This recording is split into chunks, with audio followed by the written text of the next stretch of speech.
আল্লাহ মালাকুল মাউতকে বলবেন, মালাকুল মাউত কি অবস্থা? বলবে সব শেষ। মাইয়াব্বা, কে বাকি?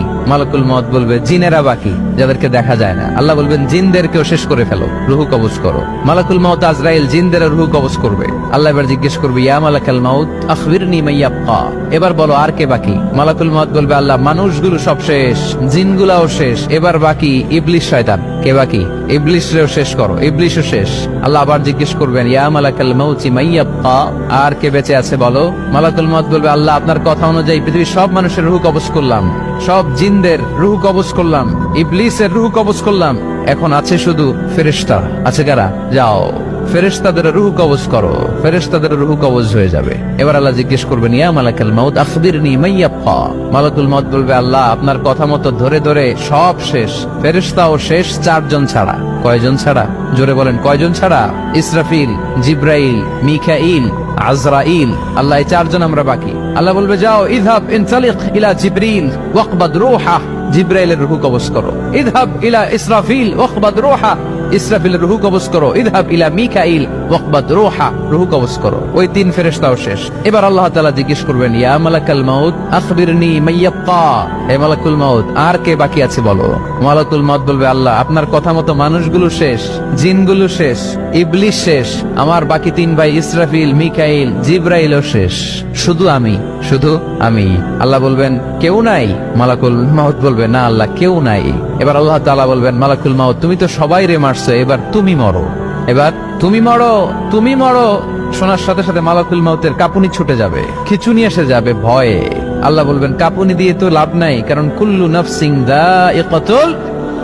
রব্বুল আলামিন বলবেন, মালাকুল মাউত কেঁদো না, এটাই দুনিয়ার বিধান, আমি আল্লাহর দেয়া বিধান, এটাই, জন্মালেই মরতে হয়। যাও জান্নাত জাহান্নামের মাঝখানে একটা জায়গা আছে, জায়গাটার নাম হলো আরাফ। এই আরাফের মধ্যখানে যে দাঁড়াও, ওখানে যে মালাকুল মাউত কাঁপতে থাকবে।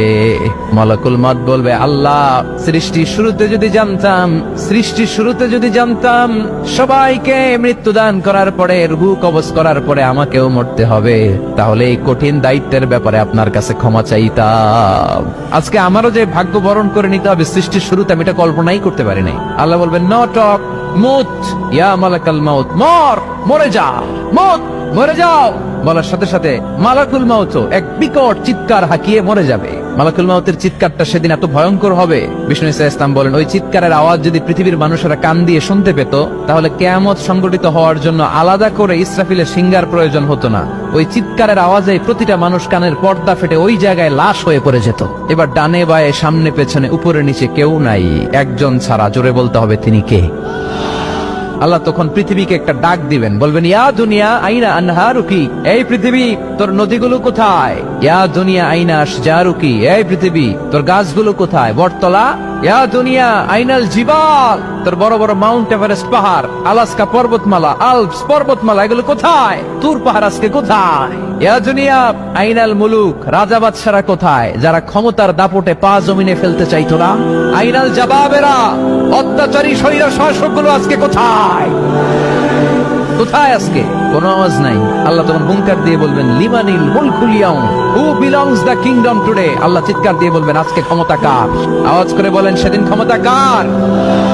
আল্লাহ সেদিন প্রশ্ন করে নিজেই নিজের প্রশ্নের উত্তর দিবেন, লিমানিল মুলকুল ইয়াউমা লিল্লাহিল ওয়াহিদিল কাহ্হার। সেদিন ক্ষমতা দুনিয়ার কোনো রাজার নাই, কোনো বাদশার নাই, কোনো স্বৈর শাসকের নাই, কোনো সুলতানের নাই, কারো নাই। সেদিন ক্ষমতা চলবে একজনের, তিনি কে? তার নাম হচ্ছে রহমান। তার নাম কি? আরো জোরে বলেন, কি নাম?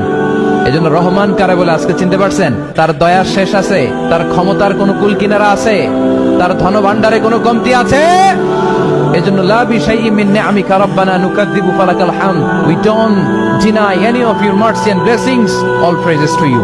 আল্লাহ তোমার কোন নিয়ামতকে আমরা অস্বীকার করি না। আল্লাহ প্রথমে ধমক দিয়ে বলছেন, এই মানব জাতি আর জিন জাতি, আমার কোন নিয়ামতকে অস্বীকার করবি? আমরা বলি কোনটাই অস্বীকার করি না। সকল প্রশংসার মালিক একজন, তিনি কে? ইমাম বাইহাকি বলেন, আল্লাহর হাবিব সাল্লাল্লাহু আলাইহি ওয়াসাল্লাম ইরশাদ করেছেন, ইন্না লিকুল্লি শাইইন আরুস ওয়া আরুসুল কুরআনি সূরাতু আর-রাহমান। আলেম ওলামারা বলেন তো আরুস মানে কি? মাশাআল্লাহ, নববধূ। আরুস মানি নতুন বউ, আরুস মানি নতুন বউ, নববধূ। আল্লাহর হাবিব বললেন, লিকুল্লি শাইইন আরুস, সবার একটা করে নববধূ হয়। আর কোরআনের নববধূর নাম সূরা আর-রাহমান। ইন্না লিকুল্লি শাইইন আরুস ওয়া আরুসুল কুরআনি সূরাতু আর-রাহমান। দুনিয়ার প্রত্যেকের জন্য আল্লাহ একজন করে নববধূ দান করেছেন। আল্লাহর কোরআনেরও একটা নববধূ আছে, এই কোরআনের নববধূর নাম সূরা আর-রাহমান। কোরআনের নববধূ, কোরআনের নতুন বউ, কোরআনের নতুন বউ। কেন আল্লাহ এত সূরা থাকতে 114টা সূরা থাকতে আর রহমানকে কোরআনের নববধূ বললেন? এর কারণ নববধূ যেমনি বাসর রাতে হাতে পায়ে আলতা মেখে, বেনারসি শাড়ি পরে, জুয়েলারি অর্নামেন্টস পরে, পার্লারিং করে, মেকআপ করে হাজবেন্ডের জন্য নিজেকে উজাড় করে সাজায়, ঠিক তেমনি আল্লাহ তাআলা এই দুনিয়াতে আমাদেরকে কি নিয়ামত দিয়েছেন।